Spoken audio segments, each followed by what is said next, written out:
Bonjour à tous et bienvenue dans cette nouvelle vidéo. Aujourd'hui, on se retrouve pour une vidéo un petit peu différente. En fait, je reçois régulièrement pas mal de questions sur YouTube. Comment démarrer la chaîne, comment réussir sur YouTube, comment en faire un métier, etc. Et du coup, je me suis dit que j'allais répondre à pas mal de questions. Sachant quand même, petit disclaimer, je ne gagne pas ma vie sur YouTube. C'est-à-dire que c'est pas mon métier à temps complet. Et du coup, si par réussir, c'est ce que vous entendez, ça n'est pas mon cas. Par contre, je pense que, voilà, ça fait depuis que Louis est né, et que du coup je m'occupe de mon fils à la maison et que je prends du temps pour développer un petit peu mes réseaux et ma chaîne YouTube, ce qui me permet d'être, voilà, d'avoir un petit passe-temps, d'être autre chose que juste la maman de Louis, ce qui est déjà pas mal, mais c'est vrai que moi je suis un petit peu hyperactive, donc ça me fait du bien d'avoir d'autres choses à penser. Je pense qu'avec le temps que j'ai investi, j'ai une petite idée de ce que ça implique en fait d'essayer YouTube à temps complet et à 100%. Et du coup je pense que voilà, la plupart des questions qu'on me pose régulièrement sur mes plateformes, notamment en DM sur Instagram, trouve réponse plutôt juste à vos soucis, parce que je pense que voilà, j'ai vu pas mal de choses et ça fait suffisamment longtemps que je suis sur YouTube pour pouvoir simplement donner des conseils comment construire, comment ouvrir et construire une communauté autour de sa chaîne YouTube. J'espère que ça vous plaira, que ça répondra à pas mal de vos questions pour ceux qui hésitent à se lancer ou simplement ceux qui sont curieux de savoir un petit peu ce que ça implique derrière, voilà, d'ouvrir une chaîne YouTube. Ça peut être intéressant. Donc j'ai essayé de faire cette vidéo sous la forme de des choses que j'aurais aimé savoir quand j'ai commencé. Je me suis dit que ça serait un petit peu plus ludique et un petit peu plus rigolo. Mais je me suis dit que ça permettrait de répondre à un certain nombre de questions que j'ai et donner un certain nombre de conseils, parce que voilà, ce sont des choses que je ne savais pas et que j'ai appris au fur et à mesure du développement de ma petite chaîne YouTube. Alors le premier conseil que je donnerais, et chose que j'aurais bien aimé savoir parce que je ne savais pas du tout, il faut être extrêmement patient. En fait, YouTube, vraiment, c'est une construction assez lente. Je vous en ai déjà parlé dans mes vlogmas notamment, parce que j'avais cette question qui revenait souvent. Ça prend pas mal de temps. Il faut être patient, il faut être assidu, il faut poster voilà, de façon régulière, créer un rendez-vous avec votre communauté. Mais la patience va être la vertu numéro 1, parce que si vous ouvrez votre chaîne YouTube en vous disant que voilà, le mois prochain vous allez devenir voilà, youtubeur professionnel, faire ça à temps complet, je pense que c'est une erreur. Alors à moins d'avoir un tremplin énorme, je sais pas, de passer à la télé, d'être une star de la télé-réalité, d'ouvrir votre chaîne YouTube, et encore je pense que ouais, ça se fait pas comme ça. À moins d'avoir un tremplin de fou, voilà, d'avoir été mis en lumière par quelqu'un qui a une grande audience, ça va prendre du temps, c'est normal. Moi, avant d'arriver aux 1000 abonnés, ça a pris des mois et des mois où je postais 2 fois par semaine de façon voilà, régulière, où je prenais du temps pour m'investir, pour faire ces vidéos, parce que ça prend vraiment de temps. Je vais développer un petit peu le temps que ça peut prendre. Surtout voilà, j'avais mon travail à côté d'enseignante à temps complet, ouais, ça prenait beaucoup de temps.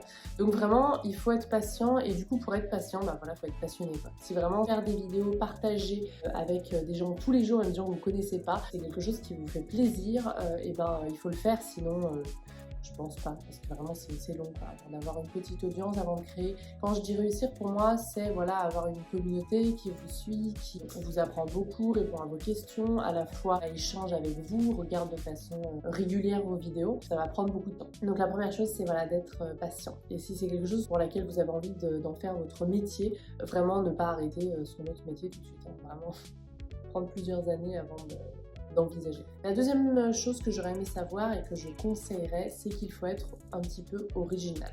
C'est-à-dire qu'il y a un dicton qui dit ça, soyez vous-même, les autres sont déjà pris. Et ça, c'est vraiment le cas aussi sur les réseaux sociaux, parce que quel que soit le sujet que vous souhaitez traiter, que ça soit, voilà, là dans le cas des plantes et un petit peu de lifestyle, parce que je fais des vlogs depuis la toute première année d'ouverture de ma chaîne, que ça soit dans d'autres domaines de la création. Donc moi, je suis beaucoup de chaînes d'illustratrices, mais je sais qu'il y a des chaînes voilà, sur la couture, le tricot, les DIY, la déco.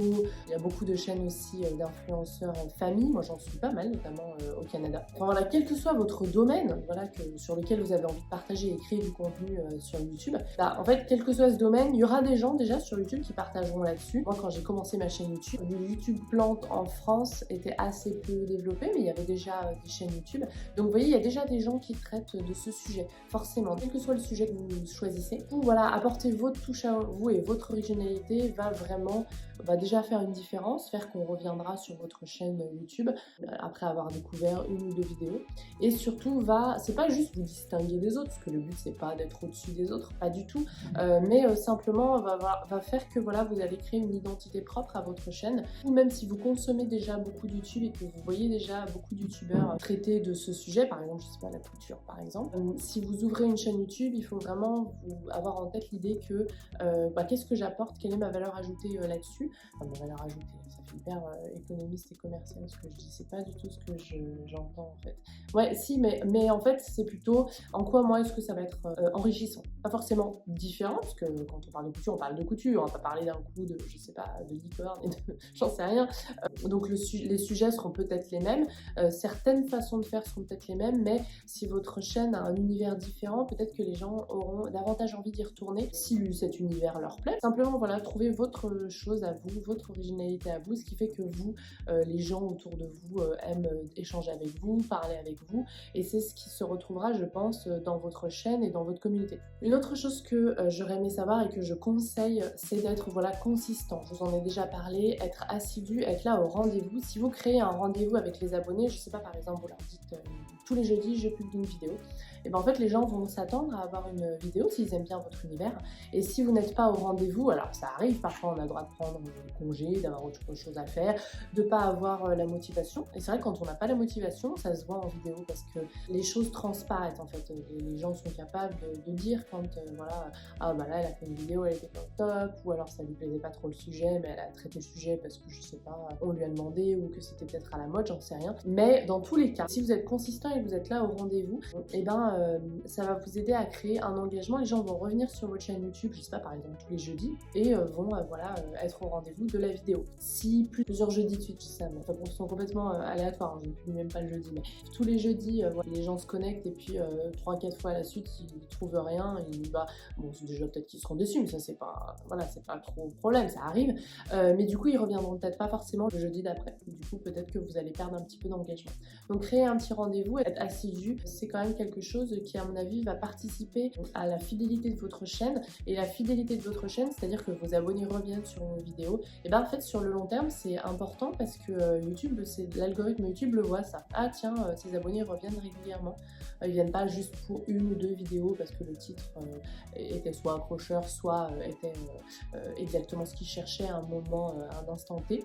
Et du coup, ça, l'algorithme va se dire, ces vidéos doivent du coup peut-être être de qualité. Du coup, je vais les proposer à plus de gens sur YouTube.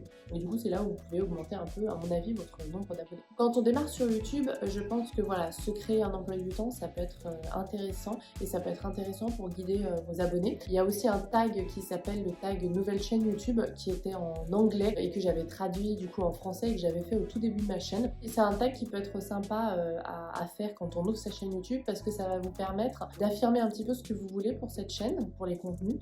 Vos abonnés, en tout cas ceux qui décident de s'abonner ou non, vont pouvoir savoir en fait ce qu'ils vont trouver dans cette chaîne, qu'est-ce que vous avez envie de mettre dans cette chaîne. Bien sûr, ça peut évoluer au fil du temps, hein, mais voilà, ça peut être une bonne vidéo pour démarrer, peut-être pas la première, mais vous voyez, au début, et pour que les gens puissent s'y référencer. Ça leur permet d'avoir une ligne de conduite et de savoir un petit peu à quoi s'attendre, et vous aussi en fait, ça vous permet aussi d'avoir pas mal aussi d'idées de contenu, parce que moi par exemple, c'est pas les idées qui manquent, c'est plutôt le temps, mais parfois quand on commence une chaîne YouTube et puis on sait pas trop ce qu'on va mettre dedans, et du coup les idées de contenu et de vidéos sont parfois un petit peu aléatoires parce qu'en fait on n'a pas une cible précise définie. Alors pour commencer votre chaîne YouTube, il y a une chose que j'ai beaucoup lue, notamment sur les chaînes YouTube anglophones, c'est de faire quelques vidéos au début de votre chaîne YouTube qui fonctionnent bien, c'est-à-dire des vidéos que les gens recherchent.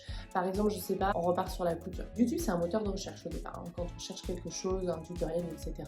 Et je sais qu'il existe des logiciels qui vous permettent de savoir qu'est-ce qui est recherché en ce moment. Donc, par exemple, couture, je sais pas, dessiner un patron.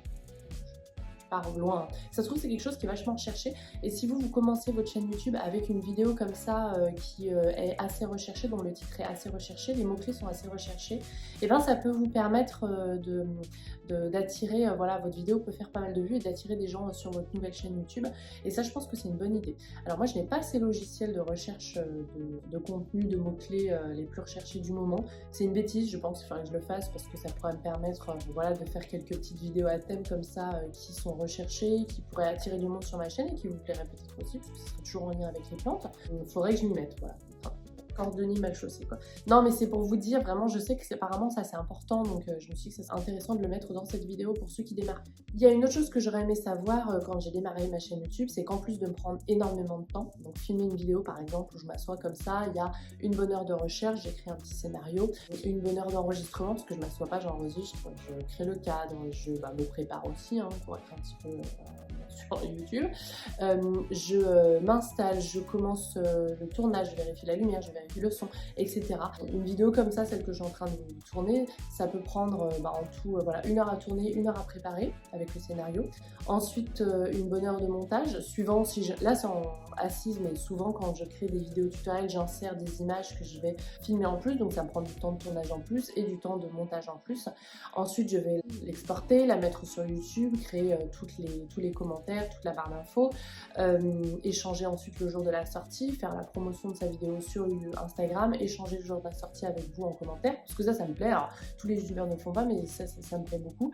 Enfin, tous les youtubeurs, les grands youtubeurs, ils ont tout le temps de le faire, mais moi, ça me plaît encore vachement, donc je le fais. Donc, ça prend entre 5 et 6 heures de tournage. Je pense même pas aux vidéos vlogs où je tourne tous les jours une bonne heure, donc on va faire voilà, 5 à 6 jours de tournage, donc 6 heures. Ensuite, on rajoute le montage. Alors là, c'est un montage qui me prend un peu plus de temps pour les voix off, les musiques, etc. Donc, on va rajouter 2 bonnes heures de montage. Voilà, il y a sur une vidéo, par exemple, j'ai pas regardé les dernières, mais je me fais entre 30 et... Voilà, mes derniers 28 jours, les dernières vidéos que j'ai postées ce mois-ci, celle qui m'a rapporté le plus, elle m'a fait 25 € en termes de pub sur YouTube. Donc, autant vous dire qu'il n'y a pas grand monde qui est rémunéré 25 € pour 8 heures de travail, donc c'est vraiment pas, voilà, faut quand même le redire, c'est important. Et du coup, voilà, j'aurais voulu savoir que ça allait me prendre énormément de temps, que ça allait me demander de l'investissement aussi, par exemple un temps supplémentaire de formation, comment faire du logiciel de montage, voilà, il a fallu que je m'auto-forme, comment utiliser mon logiciel de montage.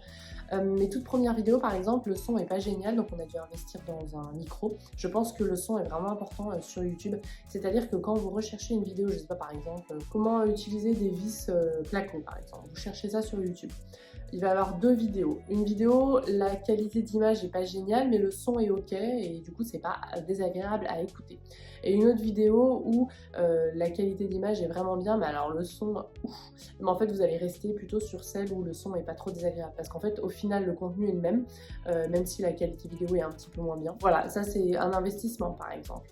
Sachant que voilà. Alors, en plus, moi, la première année, j'avais pas. On va parler de la monétisation juste après. Mais voilà, en plus, la première année, moi, j'avais pas monétisé ma chaîne. Du coup, c'était pas un argent que je réinvestissais dans ma chaîne YouTube pour continuer ma petite passion YouTube. C'était le mien. Donc ça, c'est un truc que je pense qu'il aurait fallu savoir. Il existe beaucoup de cours en ligne maintenant sur voilà, comment utiliser un logiciel de montage, comment faire de jolies photos, de jolies vidéos, par exemple, pour vous ou pour si vous travaillez avec des sponsors. Et ça aussi, bah, souvent, c'est pas gratuit, ça peut être de l'investissement. Alors moi, j'ai toujours essayé de trouver des choses un petit peu gratuites et des tips, etc., puis d'expérimenter.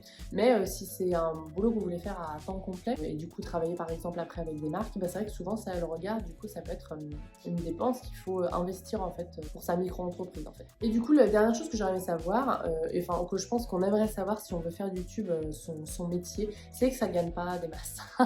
Comme je viens de vous le dire, voilà, ce mois dernier par exemple, donc moi je publie 2 vidéos par semaine, une vidéo me rapporte environ 25 € sur les vues YouTube, c'est-à-dire sur les publicités YouTube. Alors, moi je mets pas de publicité au milieu des vidéos, donc c'est sûrement un manque à gagner, donc peut-être que j'ai pas vraiment pour mon nombre d'abonnés et mon nombre de vues, peut-être que l'argent que je fais sur une vidéo, c'est peut-être pas forcément vraiment le bon montant si vous mettez voilà, les pubs comme YouTube ferait de façon classique. Une fois que c'est dit, voilà, on peut passer 8 heures sur une vidéo pour essayer de créer un contenu un petit peu sympa, et encore, je suis ni illustratrice, ni je fais pas de l'animation, ni rien, donc les vidéos sont quand même, le montage reste quand même assez rudimentaire, même si j'y passe énormément de temps, mais c'est parce que je suis pas pro. 8 heures de travail, entre faire le cadreur, l'actrice, celle qui tourne, le monteur, c'est des corps de métier, on les paye pas 25 € pour 8 heures de travail. Donc ça gagne vraiment pas grand chose, ça peut être un complément de revenu en tout cas. Moi c'est ce que c'est depuis que j'ai créé ma micro-entreprise. Ça peut créer un petit complément de revenu, mais c'est pas ça qui va vous faire votre foyer. Alors après, moi je suis pas à 100% là-dessus, je m'occupe de mon fils, donc imaginons que je partais sur voilà, une garde à temps complet et que je me mets là-dedans à temps complet. Peut-être que peut-être que j'arriverai peut-être au SMIC si on ajoute, encore je suis pas sûre, si on ajoute donc les pubs YouTube, les partenariats, donc ça je vais en parler aussi, puisque rapidement quand vous avez une petite audience, les marques vous contactent, et donc là à vous de choisir, vous pouvez travailler avec elles gratuitement ou sous rémunération, parce que c'est un travail que promouvoir leur marque, c'est un travail. Vous pouvez avoir des liens affiliés aussi par exemple, donc c'est-à-dire lorsque vous travaillez avec une marque, vous pouvez demander un code promo et toucher un pourcentage là-dessus. Et puis vous avez à peu près tous les à côté. Par exemple avec Pierre, l'illustrateur Jungle Paper, on a fait une jolie illustration ensemble, donc j'ai touché un petit pourcentage là-dessus. Là j'ai mon livre qui est sorti, bon j'ai pas encore mes droits d'auteur, mais voilà, ça c'est aussi grâce à YouTube bien sûr, puisque la maison d'édition a pu me connaître grâce à ce que je faisais sur les réseaux. Bon voilà, c'est tout ça, des petites choses qui peuvent s'ajouter, qui à mon avis, si on faisait ça à temps complet, si par exemple je publiais 3 vidéos par semaine au lieu de 2, et que dans chacune de ces vidéos, je me trouvais un sponsor, une marque avec qui travailler, ça serait possible, hein. Il faudrait que je passerais mon temps à faire des devis et des factures et à répondre à tous les emails que je reçois tous les matins. Du coup, c'est pas une volonté que j'ai, mais ça serait possible d'avoir un sponsor pour chaque vidéo. Peut-être qu'effectivement, j'arriverai au SMIC. Alors après, il faut enlever 20% d'URSSAF, mais bon, vous voyez ce que je veux dire. Voilà, je sais pas trop. Mais là encore, on parle de 3 ans post-ouverture de ma chaîne, avec à chaque fois 2 vidéos publiées par semaine, et dont un an de façon vraiment complètement gratuite, même si c'est toujours gratuit pour vous, mais voilà, j'ai même pas demandé à YouTube de mettre des pubs sur mes vidéos par exemple. Donc je pense que voilà, sur le long terme, on gagne vraiment pas grand chose. Si je devais additionner toutes les heures de travail que j'ai mises sur ma chaîne YouTube, c'est pas la folie en termes de rémunération. Donc ça, je pense que c'est important de savoir si c'est quelque chose qu'on peut faire à temps complet comme son travail, parce que sinon on peut se décourager, et du coup si c'est vraiment votre rêve, votre but d'ouvrir une chaîne YouTube et de vivre de ça, et ben faut le savoir, comme ça on garde bien son objectif et son rêve en tête en fait, sinon je pense qu'on se décourage, quoi. Voilà. Alors une dernière chose que j'aurais aimé savoir, c'est qu'effectivement, après un certain nombre d'abonnés, beaucoup de marques vous contactent. Et c'est vrai que moi, je passe beaucoup de temps le matin à trier les emails pour des demandes de partenariat un petit peu dans tous les... Alors après, je pense aussi au niveau de l'engagement, plus vous avez d'engagement, donc c'est-à-dire le ratio nombre d'abonnés, nombre de vues, ou bien nombre d'abonnés, nombre d'interactions sur votre compte Instagram ou autre, plus les marques vous contactent. Parce que si vous avez des millions d'abonnés et que vous faites 3 vues, bon le million d'abonnés ne compte pas du coup. Voilà, j'aurais aimé savoir ça, parce que j'aurais aimé savoir que ça allait me prendre beaucoup de temps de répondre. Alors au début je répondais à toutes les marques, non je suis pas intéressée. Bon maintenant j'avoue que je réponds plus à tout parce que j'ai plus trop de temps. Je sais qu'il y a des influenceurs rapidement qui prennent des agents pour être aidés, et franchement il y a des fois où j'y pense. Je pense que ça peut être quelque chose qui peut vous aider. J'aurais aimé savoir ça, parce qu'après c'est vrai que des fois je suis un peu perdue dans ce flow, et enfin, vous le savez si vous suivez ma chaîne depuis un petit moment, je garde à peu près toujours les mêmes marques avec lesquelles je travaille, mais c'est parce que c'est plus simple pour moi, et pour le moment c'est pas ma priorité. Mais c'est vrai que c'est ça qui va faire à mon avis quand on est sur une chaîne YouTube ou sur un compte Instagram et qu'on veut en vivre, donc être dans l'influence. Rapidement il faut se poser la question, parce qu'effectivement les revenus des publicités YouTube par exemple sont pas du tout, voilà, ça suffit pas à avoir un salaire quoi, ou à payer un loyer ou autre. Donc nous ça nous aide bien, ça paye des couches et du lait pour mon loulou. Mais voyez si je devais vivre de ça entièrement, voilà, il faudrait à mon avis, c'est ce que je vois souvent dans les chaînes YouTube que je suis, notamment aux États-Unis. Ils ont souvent des agents, ils se trouvent un partenaire pour chaque vidéo, comme ça fait un complément pour chaque vidéo quoi.